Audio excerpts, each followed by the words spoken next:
ഓരോ മലയാളിയുടെയും സ്വകാര്യ അഹങ്കാരം കൂടിയാണ് ഗാനഗന്ധർവൻ കെ.ജെ. യേശുദാസ്. ഇന്ന് അദ്ദേഹത്തിന് 84 വയസ്സ് പൂർത്തിയാവുകയാണ്. മലയാളികളുടെ തലമുറയായി പാടി ഓരോരുത്തരുടെയും ബാല്യവും കൗമാരവും യൗവനവും കടന്ന മധ്യവയസ്സും വാർദ്ധക്യവും ഒക്കെ ഈ ശബ്ദത്തിന്റെ ആലാപന മാധുരിയിൽ ലയിച്ചു ചേർന്നിട്ടുണ്ട്. ഈ പ്രായത്തിലും പിന്നീട് ഗാനരംഗത്ത് അദ്ദേഹം സജീവമായിട്ടുണ്ട്. അമേരിക്കയിൽ ഇന്ന് വിശ്രമ ജീവിതം ആസ്വദിക്കുകയാണ് അദ്ദേഹം. 1940 ജനുവരി 10 ഫോർട്ട് കൊച്ചിയിൽ അദ്ദേഹത്തിന്റെ ജനനം. ഗായകനായ അഗസ്റ്റിൻ ജോസഫ് ഭാഗവതരും എലിസബത്തുമായിരുന്നു മാതാപിതാക്കൾ. സംഗീത പഠനത്തിനിടെ 1949 9-ാം വയസ്സിൽ ആദ്യത്തെ കച്ചേരി അദ്ദേഹം അവതരിപ്പിക്കുകയുണ്ടായി. അച്ഛനിൽ നിന്നും തിരുവനന്തപുരത്തെ മ്യൂസിക് അക്കാദമി, തൃപ്പുണിത്തുറ RLV സംഗീത കോളേജ് എന്നിവിടങ്ങളിൽ നിന്നുമായിരുന്നു അദ്ദേഹത്തിന്റെ സംഗീത പഠനം. സ്കൂൾ കാലത്ത് സംസ്ഥാന യുവജനോത്സവങ്ങളിലും മറ്റും ലളിതഗാനത്തിൽ സമ്മാനം നേടിയിരുന്നു.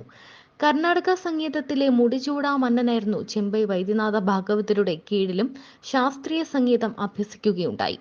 ശാസ്ത്രീയ സംഗീതത്തോട്, അതും കർണാടക സംഗീതത്തോട് വലിയ മമതയൊന്നും പുലർത്താത്ത ഒരു സമുദായത്തിൽ ശുദ്ധ സംഗീതത്തിലേക്ക് യേശുദാസിനെ കൈപിടിച്ചു നടത്തിയത് അച്ഛൻ തന്നെയായിരുന്നു. കലയ്ക്ക് വേണ്ടി ജീവിതം ഒഴിഞ്ഞുവെച്ച അഗസ്റ്റിൻ ജോസഫ് വളരെ കഷ്ടപ്പെട്ടാണ് കുടുംബം പുലർത്തിയിരുന്നത്.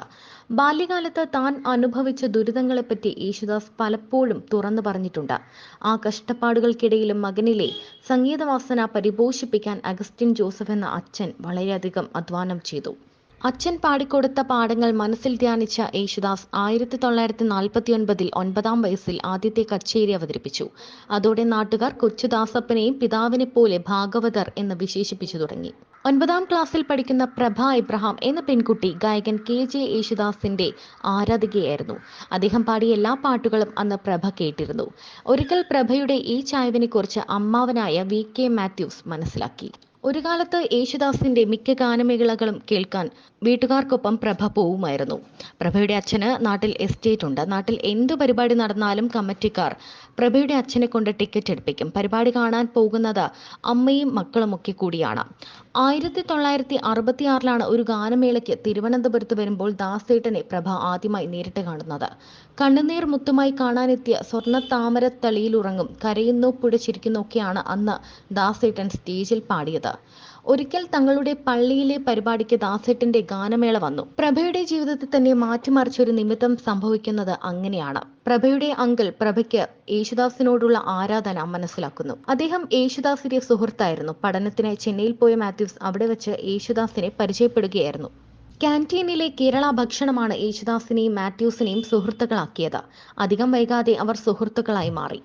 യേശുദാസിനെ വീട്ടിലേക്ക് ക്ഷണിക്കണമെന്ന് പ്രഭ നിർബന്ധം പിടിക്കാനും തുടങ്ങി. തിരുവനന്തപുരത്ത് പ്രോഗ്രാമിന് വരുമ്പോൾ ദാസേട്ടനെ വീട്ടിലേക്ക് കൂട്ടിക്കൊണ്ടു വരണമെന്ന് പ്രഭ നിരന്തരം അങ്കിളിനോട് പറയാൻ തുടങ്ങി.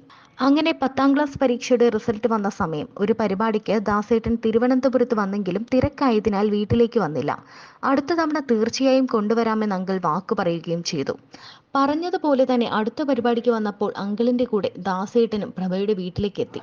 കാറിൽ നിന്നിറങ്ങി വന്ന ദാസേട്ടനോട് ഉമ്മറത്തു നിന്ന് തന്നെ കണ്ടിട്ട് അങ്കിൾ പറഞ്ഞത് ഇങ്ങനെയാണ്: ദാ ഇവൾക്കു വേണ്ടിയാണ് തന്നെ ഞാൻ കൊണ്ടുവന്നത് എന്ന്. ആ വാക്ക് സത്യമാകുമെന്ന് അന്ന് സ്വപ്നത്തിൽ പോലും കരുതിയില്ല. അത് ഒരു നിമിത്തമാണ് എന്ന് തോന്നുന്നു. ദാസേട്ടൻ പ്രഭയുടെ സ്വന്തമായി. പരസ്പരം സംസാരിച്ചുവെങ്കിലും അന്നിവർ തമ്മിൽ പ്രണയമൊന്നുമില്ലായിരുന്നു. സുഹൃത്തുക്കളായതോടെ പിന്നീട് ദാസേട്ടന്റെ അമ്മയും പെങ്ങളുമൊക്കെ പ്രഭയുടെ വീട്ടിലെത്തി. വീട്ടിൽ വിവാഹാലോചനയുമായി എത്തും മുൻപ് തന്നെ മറ്റൊരു ഉറപ്പ് ദാസേട്ടൻ പ്രഭയിൽ നിന്ന് വാങ്ങിയിരുന്നു. മീൻ പിടിക്കാൻ പോകുന്ന പോലെയാണ് തന്റെ കാര്യം. ചിലപ്പോൾ കാശുണ്ടാകും, ചിലപ്പോൾ പട്ടിണി, ചിലപ്പോൾ ചാകരയായിരിക്കും, എന്നാൽ ചിലപ്പോൾ ഒന്നും ഉണ്ടാകില്ല. സമ്മതമാണെങ്കിൽ മാത്രം മതിയെന്നാണ് അന്ന് ദാസേട്ടൻ പറഞ്ഞത്. വിവാഹത്തിന് 100 വട്ടം പ്രഭയ്ക്ക് സമ്മതമായിരുന്നു. അച്ഛനോട് പെണ്ണ് ചോദിക്കുമ്പോൾ ദാസേട്ടൻ പറഞ്ഞു, എസ്റ്റേറ്റും പണവും കണ്ടിട്ടല്ല പ്രഭയെ ഇഷ്ടപ്പെട്ടത്, അവളെ മാത്രം തന്നാൽ മതിയെന്ന്. വീട്ടിൽ ചില്ലറ പ്രശ്നങ്ങളൊക്കെ അന്നുണ്ടായിരുന്നു. അതൊക്കെ അങ്ങനെ നിന്നെങ്കിലും 1970 ഫെബ്രുവരി 1 ഫോർട്ട് കൊച്ചിയിലെ ദാസേട്ടന്റെ വീടിനടുത്തുള്ള കോട്ടപ്പള്ളി ചർച്ചിൽ വെച്ച് അദ്ദേഹം പ്രഭയുടെ കഴുത്തിൽ മിന്നുകെട്ടി. യേശുദാസിന്റെ വീട്ടിൽ അമ്മച്ചിയും അദ്ദേഹത്തിന്റെ അനിയന്മാരും പെങ്ങളുമൊക്കെയാണ് അപ്പോഴുള്ളത്. മൂത്ത അനിയൻ ആന്റണിക്ക് മർച്ചന്റ് നേവിയിലായിരുന്നു ജോലി. ബാക്കിയുള്ള മണിയും ജസ്റ്റിനും ജയമയും ഒക്കെ അവിടെ തന്നെ ഉണ്ടായിരുന്നു. അവരെല്ലാവരും തമ്മിൽ നല്ല കൂട്ടായി മാറി പ്രഭ. വിവാഹം കഴിഞ്ഞ് യേശുദാസിനൊപ്പം പ്രഭയും ചെന്നതോടെ ഓരോ പുതിയ ഐറ്റം ഉണ്ടാക്കി സ്നേഹത്തോടെ പ്രഭയെ അമ്മച്ചി നിർബന്ധിച്ച് കഴിപ്പിച്ചു. ഇന്നും ആ രുചികൾ പ്രഭയുടെ നാവിലുണ്ട്. വിവാഹം കഴിഞ്ഞതോടെ പ്രഭയും യേശുദാസിന്റെ സംഗീത യാത്രയുടെ ഭാഗമായി. എന്നാൽ തങ്ങളുടെ ജീവിതത്തിലേക്ക് ഒരു കുഞ്ഞിനു വേണ്ടിയുള്ള കാത്തിരിപ്പ് 7 വർഷമാണ് നീണ്ടത്. ആദ്യ മകൻ വിനോദിന്റെ ജനന സമയത്ത് യേശുദാസ് മൂകാംബികയിലായിരുന്നു. കുടജാദ്രിയിൽ പോയി തിരിച്ചിറങ്ങുന്നതിന് മുൻപാണ് പ്രഭ പ്രസവിച്ചത്. അദ്ദേഹത്തെ വിവരമറിയിക്കാൻ ഒരു മാർഗവുമില്ലായിരുന്നു. എക്സ്ചേഞ്ചുകാർ തന്നെ പലയിടത്തും വിളിച്ചു. അവസാനം എറണാകുളത്ത് തിരിച്ചെത്തി വിവരമറിഞ്ഞപ്പോൾ തന്നെ ഫ്ലൈറ്റിൽ തിരുവനന്തപുരത്തേക്ക് വരികയായിരുന്നു. അത് കഴിഞ്ഞ് 1 വർഷവും 5 മാസവും കഴിഞ്ഞ് വിജയ് ജനിച്ചു. 3 വർഷത്തിന് ശേഷം വിശാലും. മൂന്നാമത് ഗർഭിണിയായപ്പോൾ എല്ലാവരും കാത്തിരുന്നതും പ്രഭയും യേശുദാസും ആഗ്രഹിച്ചതും ഒരു പെൺകുഞ്ഞിനു വേണ്ടിയാണ്. എന്നാൽ ഇതെല്ലാം മാറി ഒരു മകൻ തന്നെയാണ് മൂന്നാമതും ജനിച്ചത്. പെൺമക്കളില്ലാത്തതിനാൽ പ്രഭയ്ക്കും യേശുദാസിനും വലിയ വിഷമമുണ്ടായിരുന്നു. ആ വിഷമം മാറിയത് ദർശന വന്നതോടെയാണ്.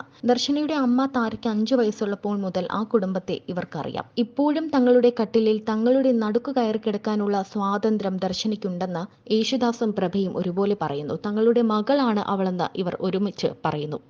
വിശാലിന്റെ ഭാര്യ വിനയ കോട്ടയ്ക്കൽ ആര്യവൈദ്യശാല കുടുംബത്തിലെ അംഗമാണ്. അമേരിക്കയിലാണ് വിശാലിന് ജോലി. വിനയും അവിടെ തന്നെ. 2 മക്കളും ഹിന്ദുക്കളാണെങ്കിലും ആരും മതം മാറിയിട്ടില്ല. അതിനായി ആരും നിർബന്ധിച്ചിട്ടുമില്ല.